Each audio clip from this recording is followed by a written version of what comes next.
जी, तो इस वीडियो के अंदर मैं आपको डेमो दूंगा स्टूडेंट मैनेजमेंट सॉफ्टवेयर का। ये एक ऐसा simple and easy to use software हमने डिज़ाइन किया है कि जिसको यूज़ करते हुए आप अपने स्टूडेंट्स की इंफॉर्मेशन को ऑर्गेनाइज कर सकते हैं। सारी की सारी इंफॉर्मेशन को एक जगह पे रख सकते हैं, उसको सेफ़ एंड सिक्योर कर सकते हैं। ठीक है, अगर आप एक्सेल शीट्स यूज़ कर रहे हैं तो आपको अंदाज़ा होगा कितना डिफ़िकल्ट होता है जब कोई रिपोर्ट बनानी पड़ती है या कितना टाइम उसमें ज़ाया हो जाता है। तो सेफ़ एंड सिक्योर से मतलब ये है कि आपको लॉगिन आईडीज़ दिए जाएंगे, मल्टीपल लोग इस सॉफ्टवेयर में लॉगिन होकर अपना काम कर सकते हैं। ठीक है, और आप उनकी एक्सेस को कंट्रोल कर सकते हैं। फॉर एग्ज़ाम्पल, जूनियर स्टाफ आप चाहते हैं कि जब लॉगिन करे तो किसी इन्फॉर्मेशन को एडिट ना कर सके, नई इन्फॉर्मेशन डाल दे, रिपोर्टें बना ले। इस सॉफ्टवेयर के अंदर अपना एक रिपोर्टिंग टूल है जिससे आप यूज़ करके मुख्तलिफ़ किस्म की रिपोर्टें जो है ना स्टूडेंट इन्फॉर्मेशन के ऊपर आप बना सकते हैं ख़ुद से। तो आइए इस सॉफ्टवेयर में लॉगिन कर लेते हैं। जो भी लॉगिन आईडी पासवर्ड आपको दिया जाएगा वो बहुत ही ज़्यादा सिक्योर और सेफ़ लॉगिन आईडी है, आपका डेटा कहीं भी नहीं जाने वाला। आप जो भी इंफॉर्मेशन एंटर करेंगे वो हमारे होस्टेड सर्वर्स में कॉम्प्रेस्ड फॉर्म में सेव हो जाएगी और बिल्कुल भी लूज़ नहीं होगी। ठीक है, हमारा उन सर्वर्स पे प्रॉपर बैकअप होता है। तो ये एप्लीकेशन का होम पेज आके आप देख सकते हैं कि बहुत ही आसान और सिंपल सा इस सॉफ्टवेयर को डिज़ाइन किया गया है ताकि एक लेमैन जो भी है ना वो भी थोड़ी सी ट्रेनिंग लेने के बाद इस सॉफ्टवेयर को बहुत ही अच्छे तरीके से यूज़ कर सकता है। सारी इन्फॉर्मेशन ऑर्गेनाइज होगी तो ज़ाहिर है आपका फ़ायदा है। आप क्लिक करेंगे, रिपोर्टें आपको मिलना शुरू हो जाएंगी। ठीक है, तो आइए मैं आपको इस सॉफ्टवेयर का स्कोप ज़रा एक्सप्लेन कर देता हूँ। बेसिकली आप स्टूडेंट इन्फॉर्मेशन को ऑर्गेनाइज कर रहे हैं। ठीक है ना, सारी की सारी स्टूडेंट, अगर मैं स्टूडेंट मास्टर पे क्लिक करके आपको दिखा दूं तो ये स्टूडेंट इन्फॉर्मेशन है आपके सामने। ठीक है, just like an Excel sheet. आपको कोई कॉलम हाइड करना है, शो करना है, आप इसमें कर सकते हैं। फॉर एग्जांपल, कॉन्टैक्ट नंबर को मैं हाइड करना चाहता हूँ, किसी और कॉलम को मैं शो करना चाहता हूँ, तो आप एक्शन पे क्लिक करेंगे, कॉलम्स पे क्लिक करेंगे। ये वो कॉलम्स हैं जो भी हिडन है, आप डबल क्लिक करें वो इधर आ गया। डेट ऑफ बर्थ अप्लाई करेंगे तो यहाँ पे डेट ऑफ बर्थ अप्लाई हो जाएगा, नया कॉलम बन जाएगा। इस पूरे डेटा को आप सॉर्टिंग ऑर्डर में ला सकते हैं। ठीक है ना, इस तरह से कोई भी रिपोर्ट है उसका डेटा आप डायरेक्ट एक्सेल में डाउनलोड कर सकते हैं, मुख्तलिफ फॉर्मेट में डाउनलोड कर सकते हैं। ठीक है, कोई भी डाटा है आप उस पर चार्ट बना सकते हैं, ग्रुपिंग कर सकते हैं, प्राइवेट टेबल बना सकते हैं, बहुत सारी चीज़ें आप इसमें कर सकते हैं। जैसे कि मैंने बताया कि इसका अपना रिपोर्टिंग टूल है जो कि बहुत पावरफुल है। हम आपको प्रॉपर एक्सप्लेन करेंगे, ट्रेनिंग देंगे। ठीक है ना, आप एक्सेल से ज़्यादा इसमें कंफर्टेबल महसूस करेंगे। बर्थडे कैलेंडर आपको बता देगा कि भाई इस महीने कौन कौन से बच्चों की बर्थडे आ रही है। ठीक है, अकॉर्डिंगली आप अगर उनको विश करना चाहते हैं तो आप उनको विश कर सकते हैं। अच्छा, यहाँ पे गार्डियन इन्फॉर्मेशन है, क्लिक करेंगे, वही रिपोर्ट है, प्री डिज़ाइंड है। यहाँ पे गार्डियन से रिलेटेड इन्फॉर्मेशन आगे क्या उनका ऑक्यूपेशन है। ठीक है, उनका रिलेशन क्या है, उनका ईमेल आईडी क्या है, रजिस्टर डेट क्या थी। ठीक है ना, और उनका कॉन्टैक्ट नंबर क्या है। जो स्टूडेंट छोड़ चुके हैं स्कूल को वो इन्फॉर्मेशन आ गई आपके सामने। तो हम किसी एक स्टूडेंट की इन्फॉर्मेशन को एडिट कर लेते हैं। फॉर एग्ज़ाम्पल, हम ले लेते हैं ये यासिर ख़ान। इसको जब हम एडिट करेंगे तो आप देख सकते हैं कि काफ़ी तरह की इन्फॉर्मेशन स्टूडेंट के बारे में हम एंटर एंड मेंटेन कर सकते हैं सिस्टम के अंदर। ठीक है, उसका ईमेल आईडी आ गया, उसका उसका करंट ग्रेड सेक्शन आ गया। अगर हम उसे कोई डिस्काउंटेड फ़ी यानी फ़िक्स्ड फ़ी उसकी प्रोफाइल में ऐड कर रहे हैं तो वो ज़ाहिर है उसने वही पे करनी है। ठीक है ना, और ये रही उसकी फादर एंड गार्डियन इन्फॉर्मेशन, क्या रिलेशन क्या है, ऑक्यूपेशन क्या है, और अगर कोई स्टूडेंट लीव कर रहा है तो उसकी लीव डेट यहाँ पे हम डाल देंगे। स्टूडेंट इन्फॉर्मेशन एंटर कर लेने के बाद हमारे पास फिर फ़ी वाउचर प्रिंटिंग का ऑप्शन आ जाता है। जैसे ही हम कोई मंथ सेलेक्ट करेंगे और सेक्शन सेलेक्ट करेंगे तो तमाम बच्चों के फ़ी वाउचर्स यहाँ से हम प्रिंट कर सकते हैं उस सेक्शन के। ठीक है, जो भी फ़ी वाउचर है उसमें आप अपनी कंपनी का लोगो आपका आएगा, कंपनी नेम एंड एड्रेस इधर आ जाएगा। जो भी बैंक इन्फॉर्मेशन है वो आप खुद से एडिट कर लेंगे, जो भी आप इस फ़ी वाउचर में प्रिंट करवाना चाहते हैं, ठीक है। एंड पे नोट क्या आप लिखना चाहते हैं, वो सारा कुछ मैं आपको एक्सप्लेन करूँगा इस वीडियो के अंदर। हम वापस आ जाते हैं होम पेज के ऊपर। यहाँ से हम चले जाते हैं, फ़ी वाउचर प्रिंट कर लिया। अब हमने अटेंडेंस मार्क करनी है फॉर एग्ज़ाम्पल, तो यहाँ से हम डे लेंगे कि किस डेट की हम अटेंडेंस मार्क करना चाह रहे हैं। 5A को सिलेक्ट कर लिया, शो स्टूडेंट्स को क्लिक करेंगे। सारे के सारे स्टूडेंट जो भी हमने उस ग्रेड में डिफ़ाइन किए वो आ जाएंगे। हम किसी एक को एब्सेंट कर लेते हैं और उसको सेव एंड न्यू कर लेते हैं। अब ये एक अटेंडेंस मार्क हो चुकी है। मज़ीद हम फिर कोई डे सेलेक्ट करेंगे। डेट ज़ाहिर है कि हम दोबारा हमें सेलेक्ट करनी पड़ेगी, और इस दफ़ा हम 5B, चलो 5A को ही ले लेते हैं। फिर शो करते हैं ये नेक्स्ट डे की अटेंडेंस है। फिर हम किसी एक स्टूडेंट को अनचेक कर यानी एब्सेंट मार्क करके उसको सेव कर लेते हैं। इस तरह बहुत ही आसान वे में आपने अटेंडेंस मार्क कर लेनी है, और अटेंडेंस की जो रिपोर्ट है वो आपको यहाँ पे मिल जाएगी। यहाँ से आपने फ्रॉम डेट टू डेट ले लेनी है। शो करेंगे तो आपको तमाम ग्रेड्स की अटेंडेंस यहाँ पे मिल जाएगी। अगेन ये रिपोर्ट फिर आप डाउनलोड कर सकते हैं एक्सेल में, और इस रिपोर्ट को जिस तरह मर्ज़ी चार्ट में या ग्राफ में आप चेंज कर सकते हैं। प्रॉपर हम आपको गाइड करेंगे किस तरह से, ठीक है। फ़िल्टर कर सकते हैं, फॉर एग्ज़ाम्पल आप चाहते हैं कि मुझे सिर्फ 5A की अटेंडेंस दिखा दो, तो इस तरह आप जितने मर्ज़ी फ़िल्टर लगाना चाहें वो लगा सकते हैं। आप चाहते हैं कि जी जिनकी अटेंडेंस 60% से कम है वो दिखा दो, ठीक है। तो इस तरह से आप मुख्तलिफ़ किस्म के फ़िल्टर्स यहाँ पे अप्लाई कर सकते हैं। जी, तो वापस होम पेज पे आने के बाद मैं आपको शो कर देता हूँ रिसीव फ़ी, ठीक है। यहाँ पे आप क्लिक करेंगे तो आपको यहाँ से सेक्शन सेलेक्ट करना है। सेक्शन सेलेक्ट करने के बाद तमाम स्टूडेंट उस सेक्शन के आ जाएंगे। आपने स्टूडेंट नेम सेलेक्ट कर लेना है।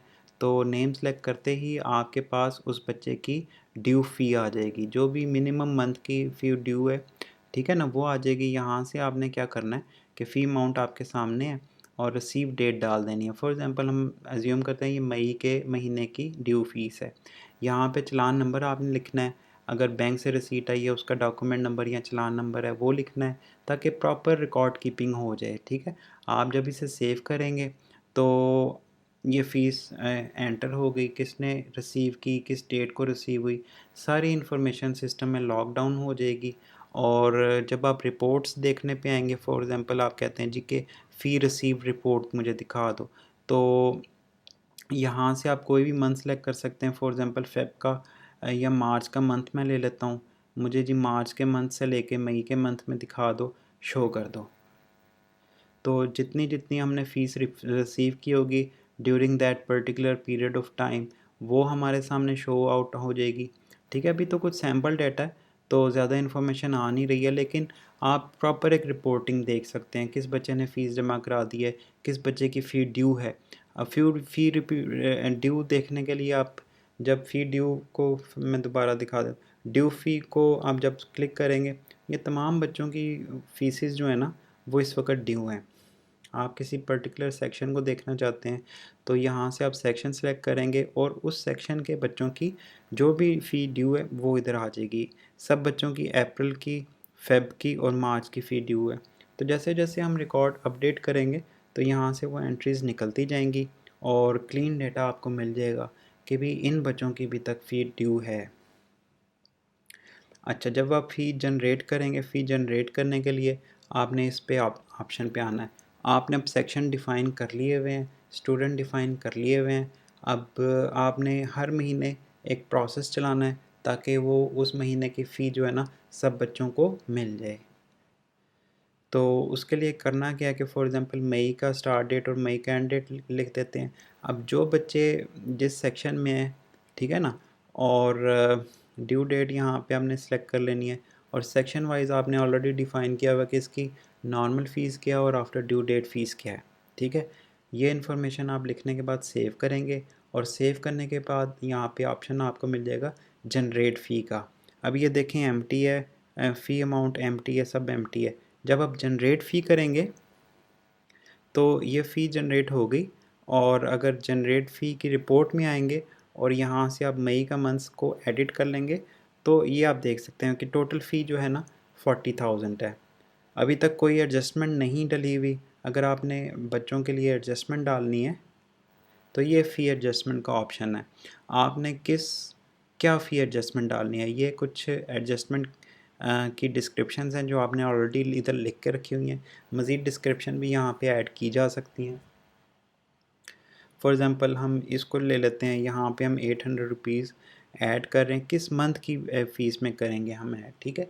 यहाँ पे हमें मेंशन करना है मई के मंथ की हमने करनी है, किस ग्रेड की, किस सेक्शन की, ठीक है, और किस बच्चे की भी। अगर बच्चे का नाम सेलेक्ट करते हैं तो उस बच्चे की फ़ी में ये एडजस्टमेंट डल जाएगी, ठीक है।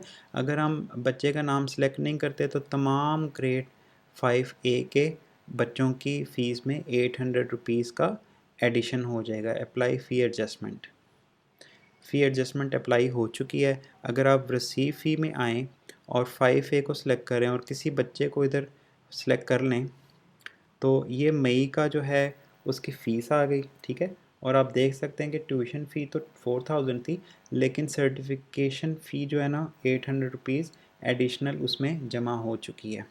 ये इसी तरह वाउचर में भी प्रिंट हो जाएगा। मैं आपको दोबारा दिखा देता हूँ। 5A के इधर से मई का मंथ सेलेक्ट करना है। यहाँ से जब हम मई का मंथ सेलेक्ट करेंगे और सेक्शन में हम 5A सेलेक्ट कर लेंगे और प्रिंट करेंगे तो आप देख सकते हैं कि उस फ़ी में ये एडिशन हो चुका है, ठीक है। वो ये डिस्काउंटेड फ़ीस थी 750 किसी बच्चे की। बहरहाल सैम्पल डेटा इस सिस्टम में मौजूद है। तो ये अब 800 रुपीज़ मज़ीद ऐड हो चुके हैं। इन वाउचर्स को आप डाउनलोड कर सकते हैं, प्रिंट कर सकते हैं अपनी मर्ज़ी के मुताबिक। चेंज सेक्शन पे जब आएंगे तो आप फॉर एग्ज़ाम्पल 5A सेलेक्ट करते हैं। अब 5A के बच्चों के सेक्शंस अगर हमने चेंज करने हैं तो सिंपली आप देख लेंगे कितना आसान है।